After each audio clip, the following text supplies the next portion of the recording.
Merhaba sevgili herkes, kanalıma hoş geldiniz. Bugün hep birlikte dil çubuklarından dekoratif çerçeve yapacağız. Evet, dil çubuklarımızı gördünüz. Hemen bebek kozalaklarımız var. Meşe palamutlarımızın altları var. Biliyorsunuz meşe palamutları kuruyunca altları çıkıyor. Tabii ki ben onları değerlendirdim. Tekrar meşe palamutları ile birleştirmedim. Hemen dil çubuklarımızı sıralayalım. Bu düz bir pano olacağı için kesinlikle dil çubuklarınızda hani eğik olanlar, yamuk olanlar onları ayırın ve düz bir hale getirin. Hemen arkasından sabitleyeceğiz. Ben 8 tane dil çubuğunu kullandım yan yana. Siz istediğiniz ebata göre büyütebilirsiniz, azaltabilirsiniz sayılarını.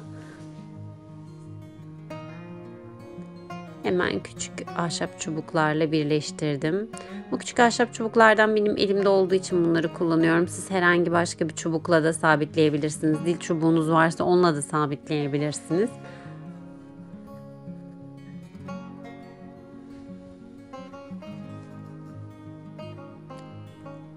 İki farklı açıdan sabitledim. Birbirlerini tutsunlar. İlerleyen zamanlarda çıkmasınlar diye. Gördüğünüz gibi küçük bir tablo oluşturduk. Şimdi beyaza boyayacağım ben. Önce karışık boyadım gördüğünüz gibi her yöne. Daha sonra tek bir açıdan aşağıdan yukarıya, yukarıdan aşağıya sabit bir şekilde boyayabilirsiniz. Hemen çerçevemi boyuyorum maviye. Bu lazer kesimli ahşap dekoratif ürünleri ben internetten satın aldım. Ama birçok yerde de bulabilirsiniz. Yapı marketlerde var, hediyelik eşyalar satan yerlerde var. Birçok dediğim gibi kırtasiyelerde var. Hemen hemen birçok yerde var bu lazer kesimli ahşaplardan. Ama internette tabii ki daha çok seçenek var. Oradan söylemeniz daha kolay oluyor. Bu elimde gördüğünüz küçük çiçekler aslında çiçek değil. Meşe palamudunun olmadan önceki hali. Bu aslında meşe palamudunun çiçeği. Bu dökülüyor ve altından meşe palamudu çıkıyor. Ben bunları daha önceden sokak ağzı gezimizden hemen Alacalı gezilerden size örnek vereyim. Tabii ki bu arada bu videoyu seyrettikten sonra sokak ağzı videomuzu seyredebilirsiniz. Orada toplamıştım. Oradan hatıra olarak aldığım ama şu anda değerlendirdiğim, hediye edebileceğim bir dekoratif ürüne dönüştü. İçlerine meşe palamutlarını, çiçeklerini koyup meşe palamudunun altının içine saksı şeklinde değerlendiriyorum gördüğünüz gibi. Bir nevi saksı oldu ve çok hoş, çok dekoratif oldu. İkisi de meşe palamudu. Bir önceki hali, bir sonraki hali diyebiliriz. Renk seçeneği yine dediğim gibi tamamen size kalmış. İstediğiniz renge boyayabilirsiniz. Ben meşe palamutlarının altlarını boyamadım saksı olarak kullandığım bölümü. Ahşap renkte bıraktım. Hemen lodos dallarımızı çerçevemizi oluşturmak için yapıştıralım.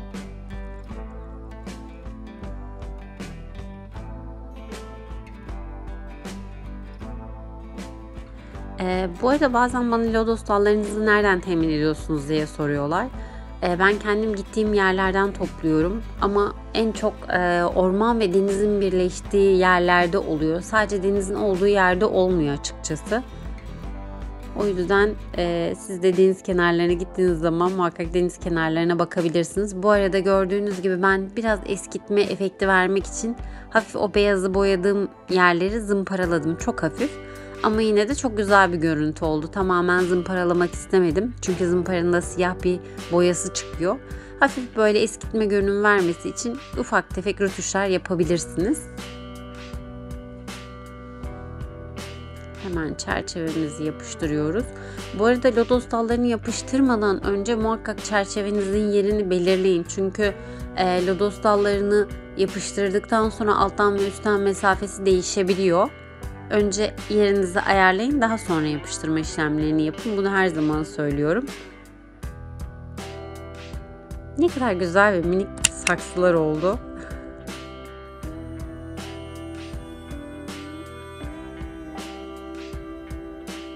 Biraz eğimli olduğu için yapışması zor oluyor.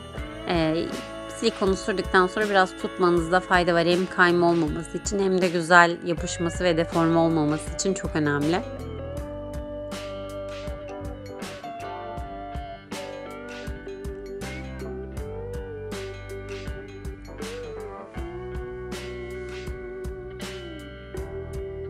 Küçük saksılar camın önünde yerini aldılar.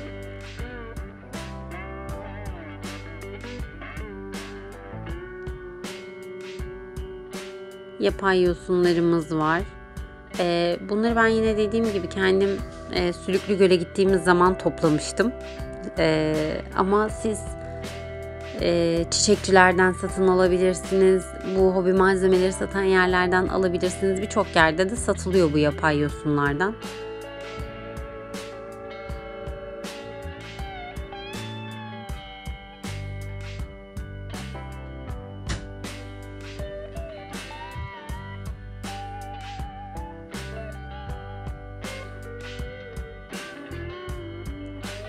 Köşelere, üstlere gözünüzün hoş geleceği her yere yapıştırabilirsiniz. Daha önce de söylemiştim, bu yosunları ne kadar eklerseniz ara ara o kadar gerçekten güzel bir görünüm katıyor. O kadar doğal bir görünüm katıyor. Özellikle lodos dalları ile birleştiği zaman gerçekten tam bir ağaç havası veriyor. Yine lazer kesimli ahşaplarımızdan küçük martımız var. Bu ürünler dediğim gibi o kadar çok seçeneği var ki ve elinizde bulunması cidden çok faydalı. Çünkü hemen hemen her çalışmada kullanabiliyorsunuz bu lazer kesimli ahşapları. O yüzden hani internetten seçeneklerine bakıp alabilirsiniz fazlalıkla. Muhakkak herhangi bir çalışma yaparken değerlendirebiliyorsunuz. Alt tarafa şimdi mavi çakıl taşlarından koyacağım. Daha önceden ben bu mavi çakıl taşlarını boyamıştım. Bazı çalışmalarımızda da kullanmıştık. Oradan artanlar. Tabii ki her zaman söylüyorum, artan parçalarımızı asla atmıyoruz. Gün oluyor, gördüğünüz gibi değerlendirebiliyoruz bunları. Aşağıya duvarımızın kenarına taş örüyoruz şu anda. Biraz martımızın kanatlarına renk katalım. Kuyruğunu, kanatlarını, gagasını yapalım.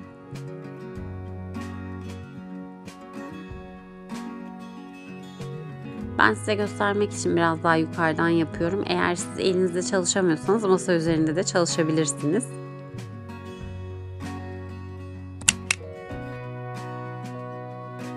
Evet, martımız da tablomuzda yerini aldı. Şimdi çalışmamızı tabii ki rahat asabilmek için bir askılık yapmamız gerekiyor. Hasır ipiniz yoksa herhangi bir zincirle de yapabilirsiniz bunu. Ya da şöyle bir şey var, hazır asacaklar var. Onlardan da alıp yapıştırıp ya da vidalayıp çok hafif bir şekilde öyle de kullanabilirsiniz. Ama tabii ki bizim amacımız her zaman biliyorsunuz kendi imkanlarımızla geri dönüşüm yapabildiğimiz birçok şeyi kendi imkanımızla yapmak. O yüzden ben bu tarz şeylerde hazır ürünler kullanmayı çok tercih etmiyorum. Evet, çok güzel, yine balkonlarımıza, yazlıklarımıza, mutfağa bile olabilecek bence çok güzel dekoratif bir çerçeve oldu. Videomu sonuna kadar izlediğiniz için teşekkür ederim. Eğer yapmamı istediğiniz başka çalışmalar varsa muhakkak bana yorumlardan yazın. Beğen butonuna basmayı, kanalıma abone olmadıysanız yeni videolardan haberdar olmak için zil butonunu tıklayıp bildirimlerinizi açmayı unutmayın. Bir sonraki videomda görüşmek üzere. Kendinize çok iyi bakın. Hoşça kalın.